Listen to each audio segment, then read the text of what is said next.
Aquí Televisión, televisia, hebreo, ¿no?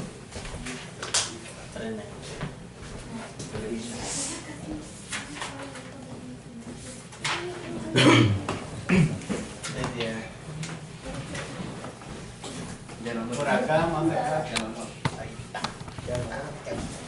Baruch Hashem. Estamos listos ya.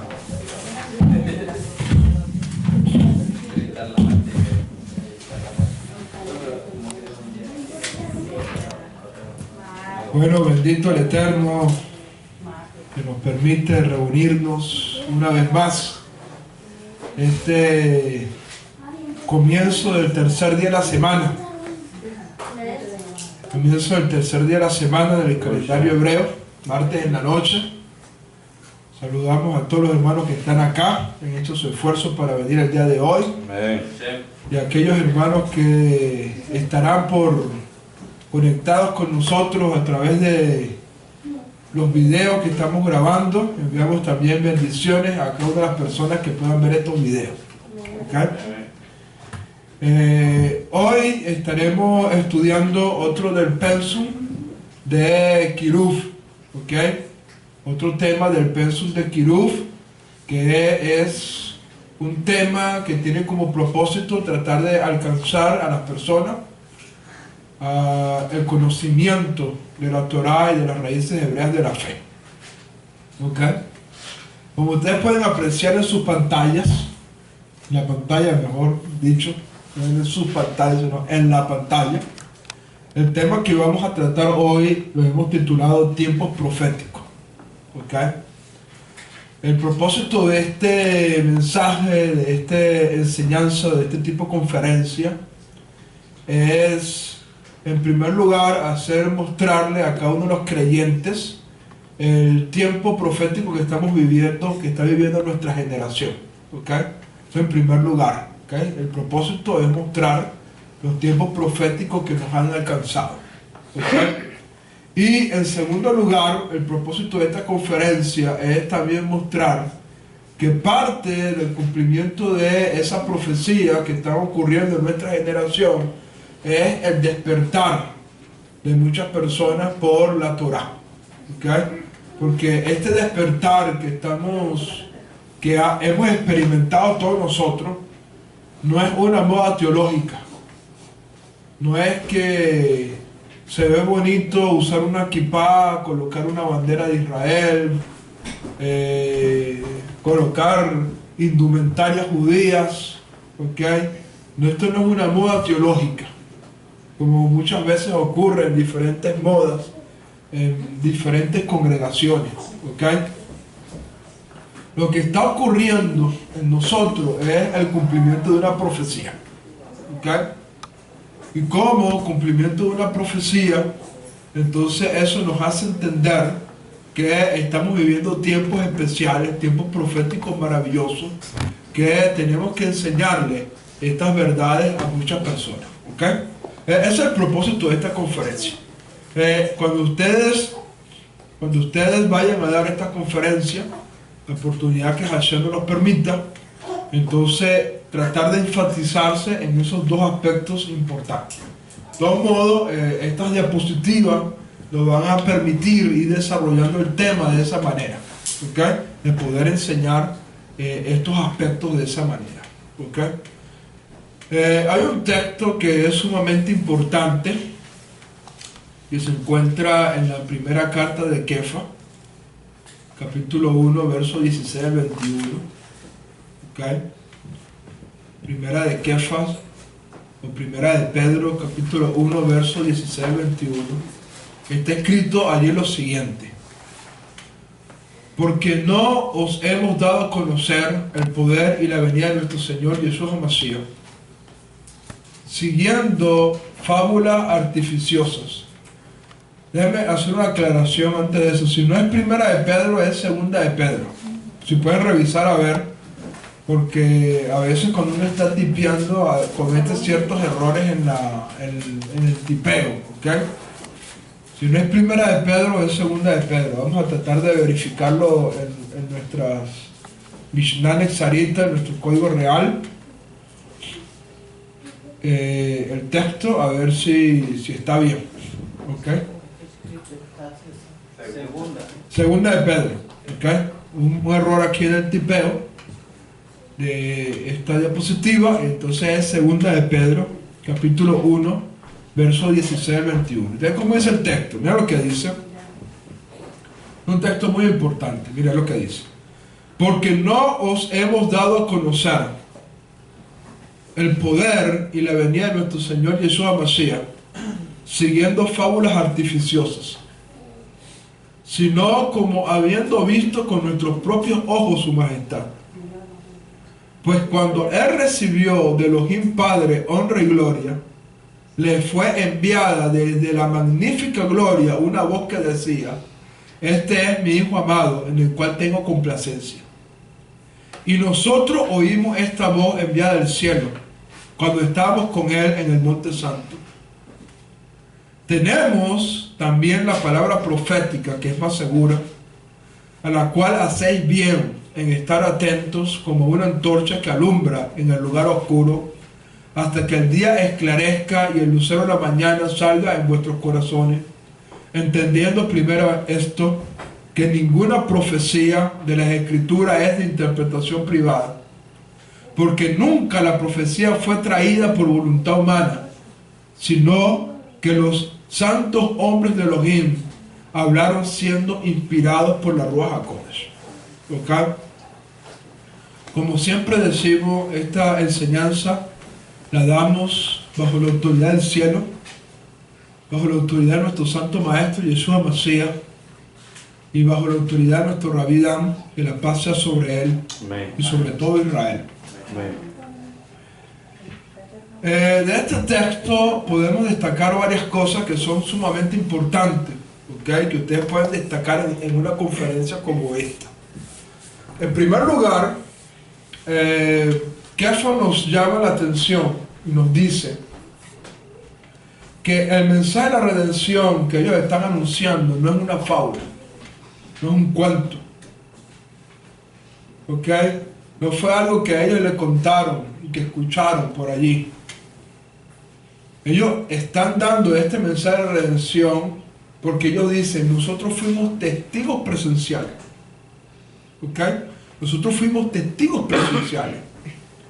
Nosotros estuvimos con el maestro cuando él estuvo en el Monte Santo y ocurrió ese hecho extraordinario que fue la transfiguración de Mashiach. ¿Ok? Yeshua se transfiguró, se mostró como el Mashiach ben David. ¿Ok? Se mostró en gloria y majestad en aquella oportunidad. ¿Ok? Y ellos no solamente vieron la transfiguración de Mashiach mostrándose en gloria y majestad, sino que además de eso, ellos además escucharon lo que se llama un bat kol. ¿Qué cosa es un bat kol? Una voz celestial que decía: este es mi Hijo amado, en el cual yo tengo complacencia. Ellos fueron testigos de eso. Y por ser testigos de haber presenciado algo tan extraordinario como fue ese hecho, entonces ellos nos hacen ver que el mensaje que ellos anuncian es un mensaje porque fueron testigos presenciales de algo extraordinario. Sin embargo, a pesar de haber sido testigos presenciales de algo tan maravilloso, ellos consideran que hay algo que es mucho más seguro. ¿Okay? Hay algo que es mucho más seguro, dice el Sharia Kefa. ¿Qué es lo que es más seguro? Dice la palabra profética. Dice, tenemos la palabra profética que es mucho más segura. Y por lo tanto, el Sharia Kefa nos exhorta a que debemos estar atentos a la palabra profética como a una antorcha que alumbra en la oscuridad. ¿Okay? Tenemos que estar atentos a la palabra profética como una antorcha que alumbra en la oscuridad. Debido a esto, es de suma importancia, sobre todo para nuestra generación, de esta generación que nos ha alcanzado el día del fin, que si de algo debemos estar pendientes de la palabra profética. Ahora, ¿a qué nos referimos cuando hablamos de la palabra profética? ¿A qué nos referimos cuando decimos la palabra profética? La palabra profética es aquella palabra que dieron los profetas antiguos. ¿ok? Isaías, Jeremías, Ezequiel, Oseas, Miqueas, Malaquías, ¿ok? Cuando estamos hablando de la palabra profética, no estamos hablando de alguien que viene y dice, mire, yo tengo una palabra profética que anunciarles a ustedes, que en muchos de los casos son falsos profetas, porque dicen cosas que Dios no está hablando, sino cosas del sentir de su corazón, y como dice la Escritura, el corazón del hombre es engañoso, ¿ok? Cuando estamos hablando de estar pendiente de la palabra profética, no estamos hablando de ese tipo de profecía, estamos hablando de la profecía verdadera que anunciaron los profetas verdaderos, de los cuales hemos nombrado hace un momento, ¿ok? Lo otro que tenemos que destacar acá, en este texto, es algo que es sumamente importante. ¿Por qué? Porque dice, la profecía nunca fue traída por voluntad humana. ¿Ves lo que dice? La profecía nunca fue traída por voluntad humana, sino que los santos hombres de Dios profetizaron, hablaron, siendo inspirados, ¿por qué? Por la Ruach HaKodesh. Algo importante, ¿por qué? Porque la mayoría de los cristianos consideran que el Espíritu Santo es algo del Nuevo Testamento. ¿Ok? Que el Espíritu Santo es algo que solamente es desde que Jesús anunció, les voy a enviar el Consolador. Pero el testimonio que nos está dando aquí el Shaliach Kefa es que los profetas hablaron siendo inspirados, ¿por qué? Por el Espíritu Santo, por la Ruach HaKodesh. ¿Okay? Esto es un punto que también tenemos que destacar en la conferencia para hacer ver que la Ruach HaKodesh no es un invento cristiano o no es algo que viene del Nuevo Testamento para acá. La Ruach HaKodesh es algo que ha estado en Israel, que se ha movido en Israel desde los días de los profetas. Abraham fue lleno de Ruach HaKodesh. Yitzhak fue lleno de Ruach HaKodesh. Incluso no solamente Abraham y Isaac. ¿Por qué? Porque enseña nuestro Jajamín que sus esposas fueron mujeres profetas. Sara fue una profeta, una profetisa. Rivka fue una profetisa y por lo tanto ellas experimentaron la Ruach HaKodesh. ¿Ok? Y por lo tanto esto es un punto importante que tenemos que destacar también en la conferencia para demostrar que la Ruach HaKodesh es algo que ha estado en el pueblo de Israel, pero que nos ha sido dado de una manera especial con la venida de Mashiach. Ahora, una vez que hemos aclarado estos puntos que son sumamente importantes, vamos a comenzar a mostrar algunos textos de la Escritura que nos hacen ver los tiempos proféticos que estamos viviendo. ¿Okay? Uno de esos textos se encuentra en el libro de Meir, en el libro de Marcos, en el Masoret Meir, en el conocido como Evangelio de Marcos, en el capítulo 13, versículo 8. Es lo que dice este texto. Amén.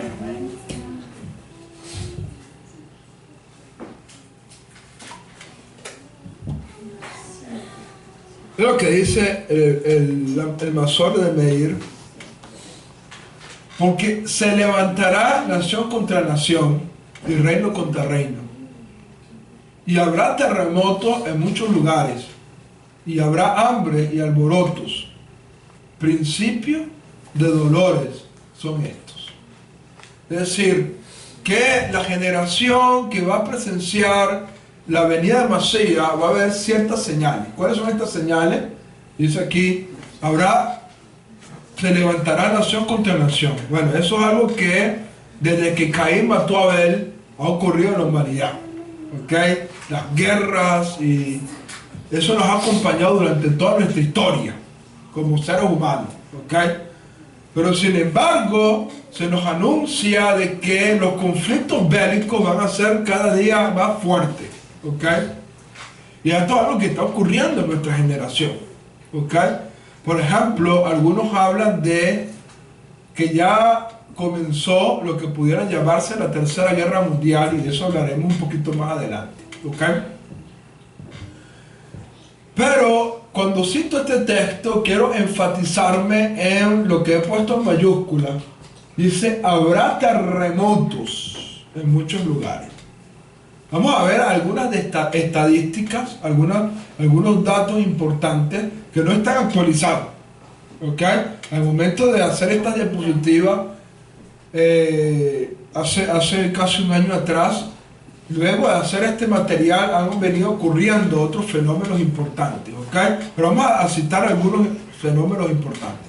Por ejemplo, el año pasado, en el mes de abril, año 2015, en Nepal, ocurrió un terremoto de una magnitud de 7.9 según el grado de ¿cómo es? Richter, ¿ok? Con una cifra de 4.000 personas fallecidas en este terremoto. Tuvo una duración, este terremoto, de 30 segundos. E incluso este terremoto provocó una avalancha en el Everest. ¿Ok? Eso fue en abril del año 2015. En Chile, en febrero de 2010, hubo un terremoto de magnitud 8.5 con una cifra de 500 personas fallecidas, un terremoto que duró 4 minutos. ¿Okay? 4 minutos, 500 personas fallecidas. Eso es sin decir el terremoto que ocurrió en Chile este año. ¿Okay? Todos sabemos que Chile fue sacudido recientemente por otro terremoto. ¿Okay? Ecuador. Ecuador tuvo un terremoto terrible. El último, y después ocurrió otro. Dos terremotos en Ecuador este año. Terrible. ¿Okay? No tengo la cifra de los muertos ahorita acá, pero fue daños terribles, ¿okay? Que ocurrieron en Ecuador. Haití, en el año 2010, hubo un terremoto de magnitud de 7.0, cobrando víctimas de 316.000 personas. Incluso hubo una alerta de tsunami, provocó un pequeño tsunami, este terremoto en Haití. ¿Okay?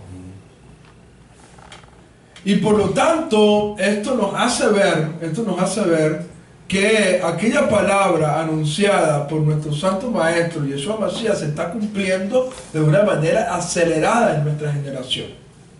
¿Ok? Acelerada en nuestra generación. Por lo tanto, tenemos que estar pendientes, ¿ok?, de estas cosas que están ocurriendo, que son señales proféticas que están ocurriendo en nuestra generación.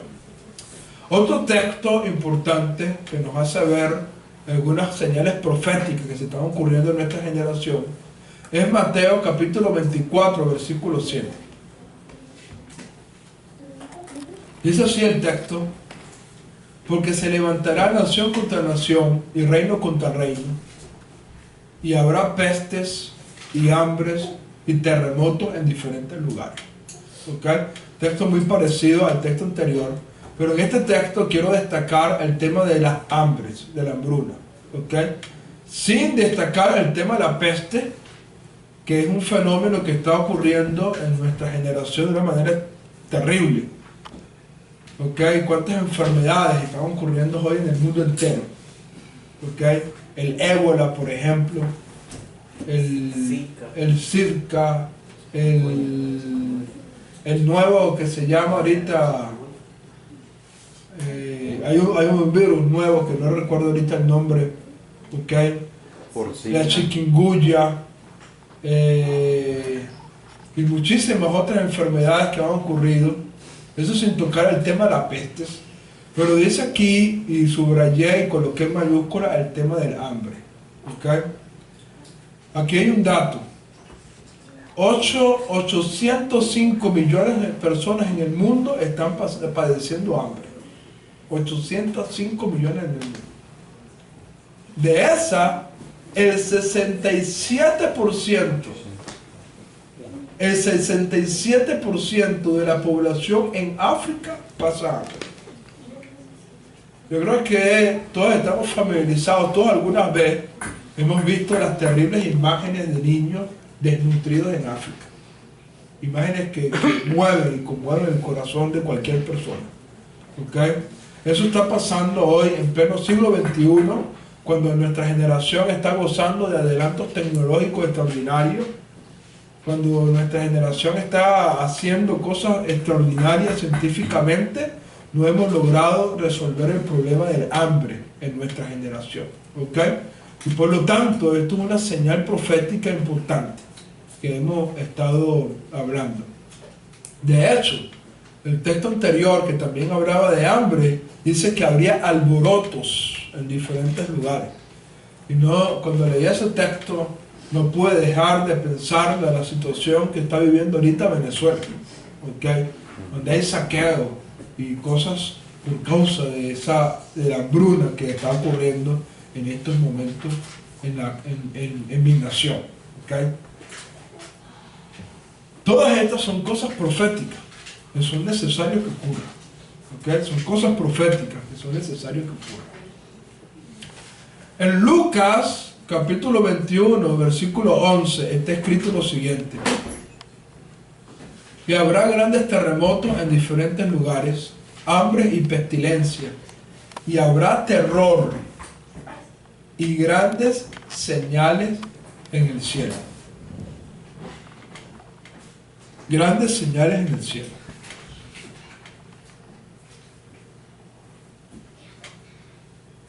Vamos a destacar algunas cosas que seguramente ustedes ya tienen conocimiento de esto, pero es importante destacarlo en una conferencia como esta.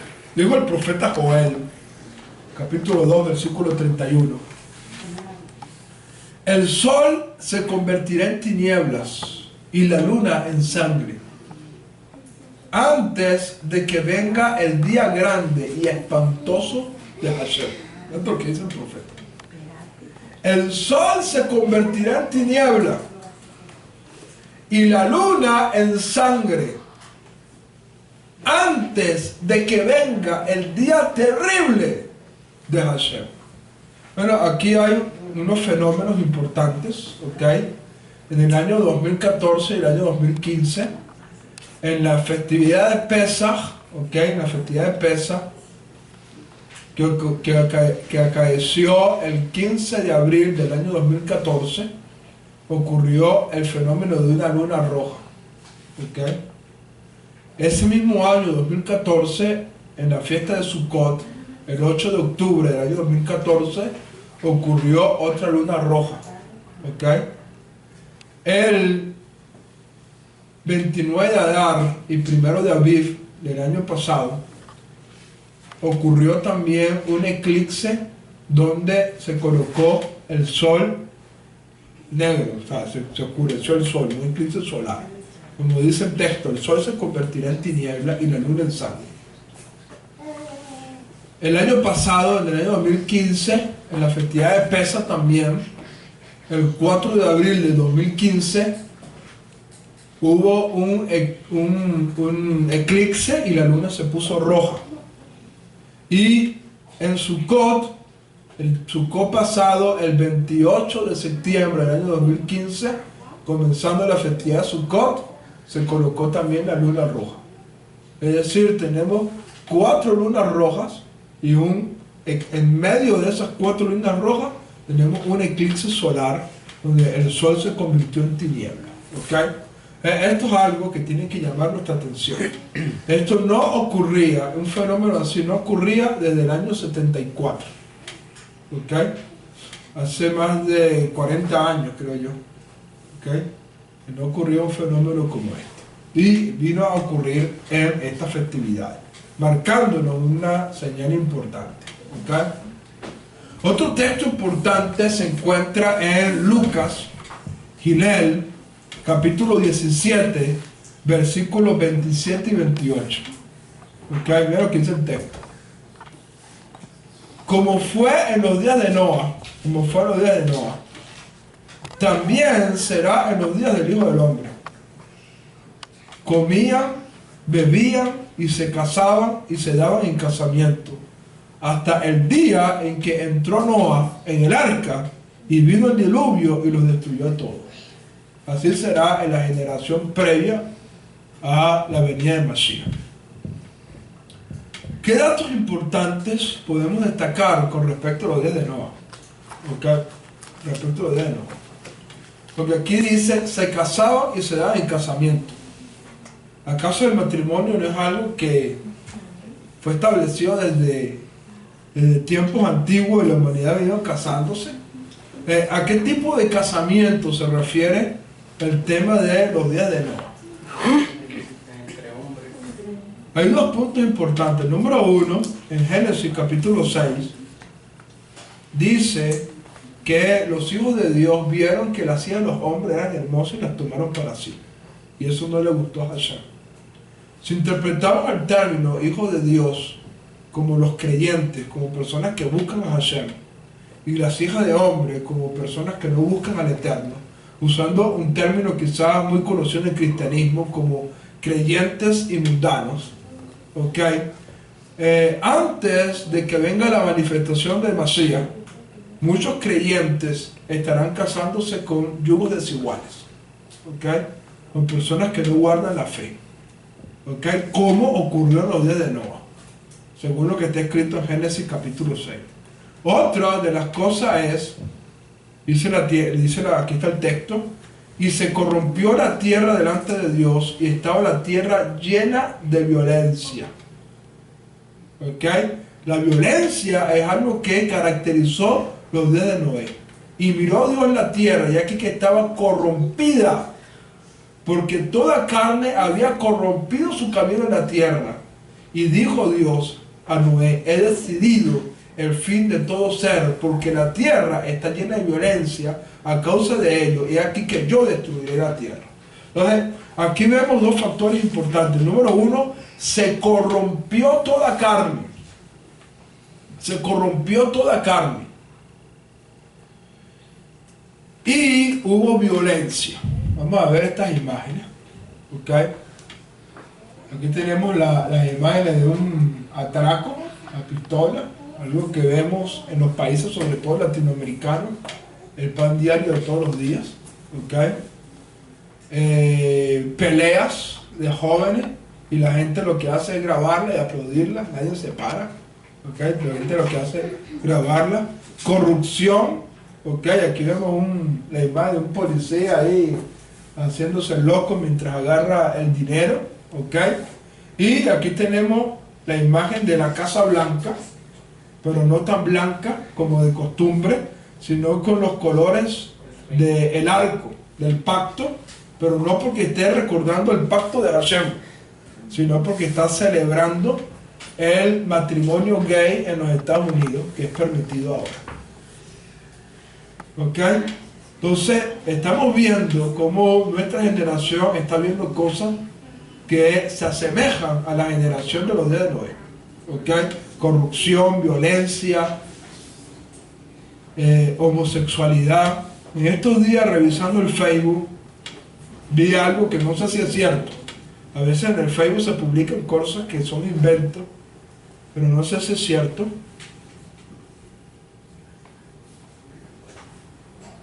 Pero al parecer estaban diciendo que en Canadá se está permitiendo que las personas tengan relaciones sexuales con los animales.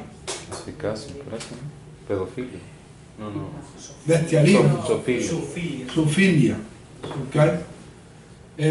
No sé si es cierto, pero el texto dice que toda carne se corrompió.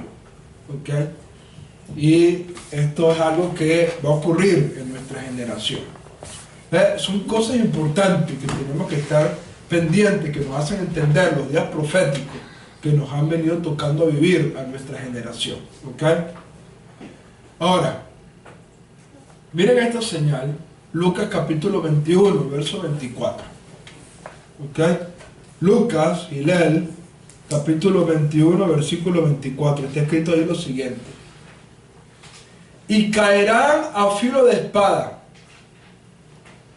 y serán llevados cautivos por las naciones, y Jerusalén será hollada por los gentiles hasta que el tiempo de los gentiles se cumpla.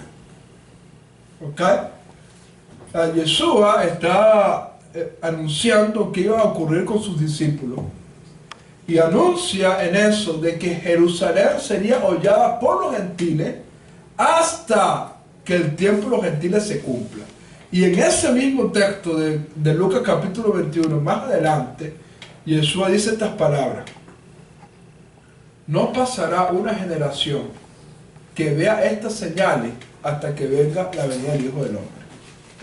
¿Ok? Esto está ahí mismo en el capítulo 21 de Lucas. Aquí tenemos que resaltar el hecho de que Jerusalén será hollada por los gentiles hasta que el tiempo de los gentiles se cumpla. Es decir, llegaría un momento que los gentiles no iban a tomar más control de Jerusalén, y por lo tanto cuando esto ocurriera, que los gentiles ya no tendrían más control de Jerusalén, entonces sería una señal de la venida de Masías. Ahora vamos a ver una cosa, unos datos que son importantes. El 14 de mayo del año 1948 nació el actual Estado de Israel. ¿Okay? El 14 de mayo de 1948, después de que unos años previos se haya ocurrido la terrible masacre nazi, el genocidio nazi, ¿okay?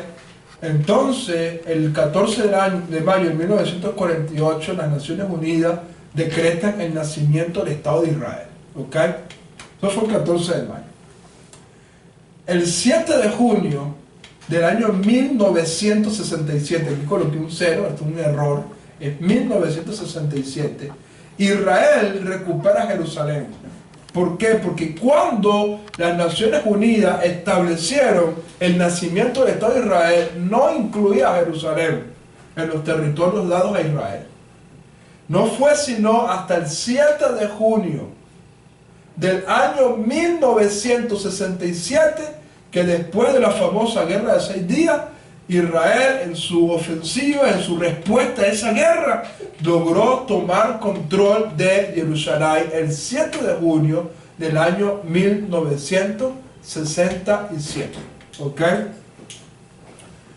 Y el 30 de julio del año de 1980, no fue sino hasta el año 1980, que la Knesset, ¿qué cosa es la Knesset? La Knesset es el Senado, es decir, la gran asamblea, la Asamblea Nacional en Israel. La Knesset declara a Jerusalén como la capital indivisible de Israel. ¿Qué quiere decir esto? ¿Qué quiere decir esto? Número uno, hay un documento legal a partir del año 1980 que declara a Israel a Jerusalén como la capital de Israel. Y no solamente viene a declarar a Jerusalén como la capital de Israel, sino que la declara la capital indivisible. ¿Qué quiere decir indivisible? Que no se puede dividir. Es decir, cualquier propuesta en la que traten de establecer la paz en el Medio Oriente, que incluya la división de Jerusalén, una parte para Israel y otra parte para los palestinos, Israel no lo va a aceptar. ¿Por qué? Porque Jerusalén es la capital indivisible de Israel. ¿Ok? Ahora, Yeshua dijo: Jerusalén será hollada por los gentiles hasta que el tiempo de los gentiles se cumpla. La pregunta es, ¿cuánto en una generación? Porque Yeshua dijo: no pasará esa generación que vea esta señal hasta que venga mi venida. ¿Cuánto es una generación? ¿Cuánto es una generación? Algunos dicen que una generación son 40 años. ¿Por qué 40 años? En referencia a los 40 años que tuvo el pueblo de Israel en el desierto, dando vueltas durante 40 años hasta que murió toda aquella generación que había muerto, que había salido de Egipto. ¿Ok? Y por lo tanto, algunos creen que 40 años es el tiempo que dura una generación. Otros teólogos consideran que una generación son 50 años.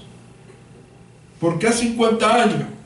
Porque el año del jubileo ocurría cada 50 años. Y por lo tanto, algunos teólogos afirman que una generación son 50 años. ¿Ok? Y otros teólogos dicen que una generación son 70 u 80 años, como declara el salmista. La vida del hombre son 70 u 80 años, y aún así su mayor orgullo es fatiga y pesar. ¿Cuánto es una generación? Si tomamos como referencia 40 años y tomamos como referencia el 14 de mayo de 1948, aunque esta fecha no la pudiéramos tomar como referencia porque Jerusalén no fue incluida, ¿ok? Pero vamos a tomarla simplemente como ejemplo. Si una generación son 40 años, entonces esto daría la fecha 1988. Una fecha pasó y ya Mashiach no vino, ¿ok? 1988 ya pasó hace 20 años atrás, más de 20 años atrás, y Mashiach no vino, ¿ok? Si creemos que una generación son 50 años, entonces si le sumamos a 1948 50 años, nos daría ¿cuánto? 1998, una fecha que ya pasó y Mashiach no vino. Si le sumamos 70 u 80 años a 1948, nos daría ¿cuánto? 1928 o 1938. No, 2008 o 2018. Oh, sí, sí. 2008 o 2018, ¿ok? 2008 o 2018. Bueno, el 2008 ya pasó, ¿ok? Y el 2018 lo tenemos a la puerta, ¿ok? Si tomamos como punto de referencia el año 1967 y le sumamos 40 años, entonces 40 años nos da ¿qué fecha? El 2007, una época que ya pasó, ¿ok? Y en el 1967 es una fecha más importante. ¿Por qué? Porque es cuando el ejército de Israel toma a Jerusalén, ¿ok? 2007, una época que ya pasó y Mashiach no vino. Si tomamos como referencia 50 años, nos daría el año 2017. Está a las puertas, ¿ok? Eso quiere decir que pudiera cumplirse. Si fuera una generación 50 años, pudiera cumplirse que Mashiach pudiera venir en 2017. Si sumamos 70 u 80 años, estaríamos hablando del 2037 y el 2047, es decir, tenemos todavía un periodo más de tiempo. Ahora, si tomamos como referencia 1980, que es cuando surge un documento legal establecido por la Knesset, ya es una legalidad establecida por la Knesset de Israel, la Asamblea de Israel. Si a 1980 le sumamos 40 años, ¿cuánto nos da? 2020. 2020. Está a las puertas, ¿ok? Está a las puertas. No ha ocurrido todavía. Si le sumamos 50 años, ¿cuánto nos da? 2030. 2030. Y si le sumamos 70 u 80 años, ¿cuánto nos da? 2050, 2060. ¿Ok? Es decir, sea como sea, no venimos a establecer una fecha precisa. No vengo a decirle, mira, en el 2017 se acaba el mundo. ¿Ok? No vengo a decirle, tal fecha, prepárese, venda todas sus propiedades y tráigame el dinero a mí, porque en 2017 el mundo se acaba. Deben establecer esas cosas. Lo que sí vengo a establecer es que cualquiera que sean las fechas y cualquiera que sea el tiempo de una generación, nuestra generación fue la que vio la señal de que Jerusalén fue hollada por los gentiles. Y por lo tanto, nuestra generación es la generación que puede ver el retorno de Mashiach. Sea que sea en el 2017, sea que sea en el 2030, sea que sea en el 2040, 2050, sea que sea cualquiera de esas fechas que hemos hablado, nuestra generación es la generación que puede ver el retorno en gloria de su majestad, nuestro Señor Yeshua Mashiach. ¿Ok? Y esto es sumamente importante que lo tengamos que tener en cuenta, ¿ok? Y por lo tanto eso nos hace prepararnos para que la venida de Mashiach sea pronto y en nuestro día. ¿Por qué? Porque la venida de Mashiach también depende de nosotros. ¿Qué hacemos en aras de la redención? Bueno, otro texto importante, profético, el libro de Revelaciones, Apocalipsis, capítulo 20, versículo 4. ¿Ok? Apocalipsis 20, versículo 4 dice así: y vi tronos, y se sentaron sobre ellos los que recibieron facultad de juzgar, y vi las almas de los decapitados por causa del testimonio de Yeshua y por la palabra de Dios, los que no habían adorado a la bestia ni a su imagen, y que no recibieron la marca en su frente ni en sus manos, y vivieron y reinaron con Mashiach Mirai. Hoy traigo a colación,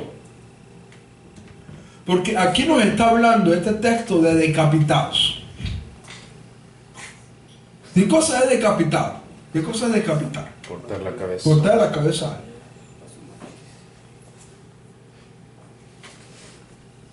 Nosotros hubiésemos pensado que en pleno siglo XXI eso no ocurriría.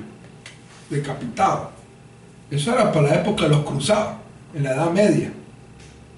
Hoy en día, si esto nos hubiese dicho que le hubiesen pegado un tiro en la frente, está bien, hubiésemos entendido. Pero decapitado, no hubiésemos creído que eso se pudiera cumplir en nuestros días. Hasta que se levantó lo que es conocido como ISIS o como Daesh. En otras palabras, el Estado Islámico. ¿Cuál es la manera como el Estado Islámico mata o ejecuta a todas aquellas personas que ellos consideran infieles? ¿A través de qué cosa? De la decapitación. Y ven esta imagen, ¿ok? Estos son miembros del Estado Islámico teniendo una persona aquí, y aquí vemos a punto de decapitar a una persona. Aquí vemos esta imagen de una persona y este hombre con un cuchillo para decapitarlo. Aquí vemos a todos estos hombres atrapados por el Estado Islámico y todos ellos con cuchillos en sus manos con el propósito de decapitar. Esa imagen de los de rojo, sí la pasaron en internet, se vio. Y se vio Sí, cómo lo hicieron y todo. Sí. ¿Ok? Y las aguas se llenaron de sangre. Así que esto es algo que está ocurriendo en pleno siglo XXI. Déjenme decirles algo: los planes del Estado Islámico es hacer que el mundo se haga musulmán. Y si el mundo no quiere hacerse musulmán, el mundo sufrirá una muerte como esta.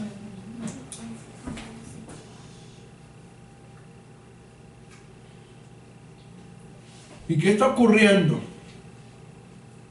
El mundo entero se está llenando de musulmanes. Europa está llena de musulmanes. Sin hablar de este país, los Estados Unidos. No es momento que usted salga a un sitio público. Hoy estuvimos en la Walmart y vimos una mujer musulmana.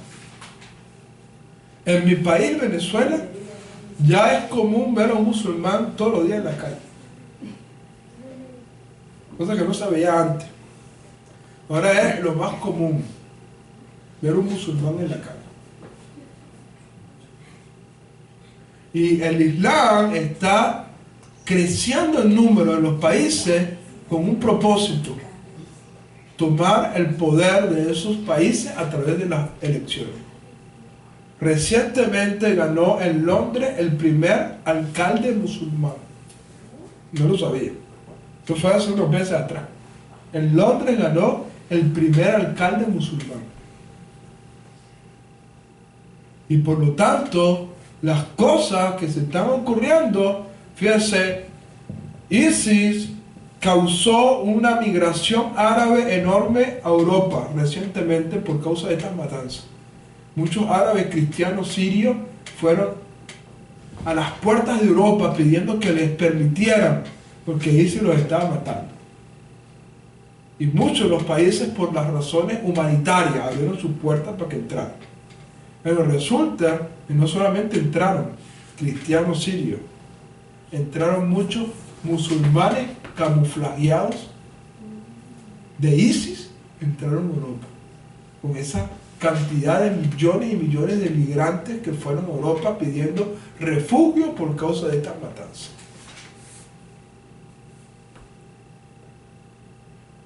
¿Será que estamos viviendo tiempos proféticos?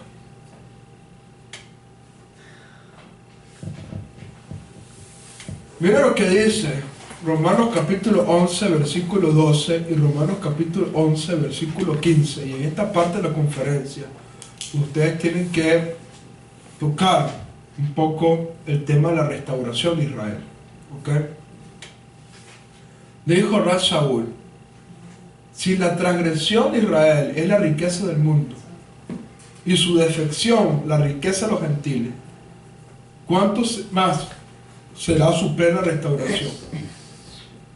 Porque si su exclusión es la reconciliación del mundo, ¿qué será su ambición sino vida entre los muertos? Y por lo tanto, cuando uno llega a esta parte de la conferencia, es aquí donde comenzamos a hablar acerca de la restauración de las ovejas perdidas de la casa de Israel. Y cómo millones y miles de personas están redescubriendo su identidad. Y que eso es parte del cumplimiento de una profecía. ¿Ok? Aunque el tema de la restauración de Israel lo vamos a ver en otras conferencias con más detalle. ¿Ok? Cuando ustedes tengan bien esa información acerca del plan profético de la restauración de Israel, ustedes pueden en esta conferencia comenzar a hablar un poquito de eso, abordar un poquito más de eso, para que eso pueda comenzar a despertar los corazones de muchas personas. ¿Ok? Como dije anteriormente, el propósito de una conferencia como esta es, número uno, concientizar a las personas de los días proféticos que nos han tocado vivir. Número uno, concientizar a las personas de los días proféticos que nos han tocado vivir. Y número dos, despertar las almas perdidas de Israel. Mira lo que dice Mateo capítulo 15, versículo 24. Y Jesús respondió y dijo: no soy enviado sino ¿a quién? A las ovejas perdidas de la casa de Israel. Y este texto de Mateo capítulo 15, versículo 24, te va a ayudar a ti a conectar esta conferencia con el plan profético de restauración de Dios a través de las ovejas perdidas de la casa de Israel. ¿Quiénes son las ovejas perdidas de la casa de Israel? Ahí comenzamos a hablar de la división del reino del norte, el reino del sur, cómo las 10 tribus del norte fueron dispersas por el mundo entero y hasta hoy se conocen como las ovejas perdidas de la casa de Israel. Y Yeshua habló y dijo que la misión por la cual él había sido enviado fue para restaurar a las ovejas perdidas de la casa de Israel. Y por lo tanto, la muerte de Masías tiene como propósito restaurar a las ovejas perdidas de la casa de Israel. Y es allí donde uno puede hacerle a las personas un llamamiento que es: despierta su neshama israelita y hagan que las personas se vuelvan al Dios de Israel. ¿Ok? Por razones del tiempo, ya son más de las 9 de la noche y muchos de ustedes están cansados, mañana tienen que trabajar. No me voy a hablar mucho de este punto, pero en otra conferencia que estaremos dando hablaremos un poquito más de esto, y esas dos informaciones le va a ayudar a usted a poder en una conferencia como esta hacer kiruf en este tema tan importante. ¿Ok? Aquí donde están los dos reinos, quiénes son las ovejas perdidas de la casa de Israel, el reino de Israel, el reino de Judá, hablar de la división, tocar algunos textos bíblicos. Y aquí están los nombres de los reinos de los profetas. El reino del norte fue conocido como casa de Israel, casa de José, Efraín, Samaria. Y el reino del sur fue conocido como casa de Judá, casa de David, Judá y Jerusalén. ¿Ok? Y de esa manera ustedes pueden dar esa enseñanza que pueda entonces despertar los corazones de muchas ovejas perdidas de la casa de Israel. Y como nosotros tenemos la convicción, están diseminadas por el mundo entero, esperando que el shofar suene para sus vidas. ¿Okay? Esta es una de las conferencias que podemos utilizar para Kiruf y para poder traer a muchas personas al conocimiento del Dios de Israel con un mensaje tan extraordinario y tan profético como este mensaje que estamos dando. Bueno, nos despedimos de todos ustedes y de todas aquellas personas que vayan a ver el video. Que Dios los bendiga y los guarde por los méritos de nuestro Señor Yeshua Mesías. Amén. Amén. Baruch Hashem. Baruch Hashem.